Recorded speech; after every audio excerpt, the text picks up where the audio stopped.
Zamisli telefon koji ne puniš svaki dan, nego svaki treći, možda četvrti dan. Pa ubi me ako o tome ne razmišljamo još od onih Nokia 3310 i koje već. Ali Redmi kaže, evo stiže. Kako neke vesti govore, Redmi je završio testiranje telefona od čak 10.000 mAh baterije. Kao neki powerbank, ali u formi normalnog telefona. I ne, nije telefon za planinarenje, preživljavanje, nego telefon koji bi mogao da bude mainstream. Kako te informacije govore, oni su završili testiranje i spremni su za masovnu proizvodnju.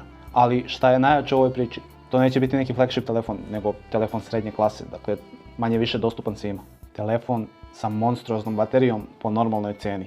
Ajde i to da doživimo više. Prema navodima u priči su dva modela, jedan sa Dimensity 8500 chipsetom, a drugi sa Snapdragon chipsetom i 6,8-inčnim ekranom. Nema bežičnog punjenja, ali ajde, kad baterija traje 3-4 dana pa možemo to da oprostimo, zar ne? Ako Xiaomi ovo uspe da izvede kako treba, mogli bismo da dobijemo novu trku na tržištu. Ne više ko ima brži i bolji čip, nego ko može duže da izdrži bez punjača. Što je, po mom skromnom mišljenju, ono što prosječnog kupca više i zanima, jer smo odavno dostigli gornji prag performansi telefona koje prosječan korisnik zapravo i ne može da iskoristi. Ali svakome treba telefon koji može da izdrži lagano jedan dan, a zašto ne i više dana.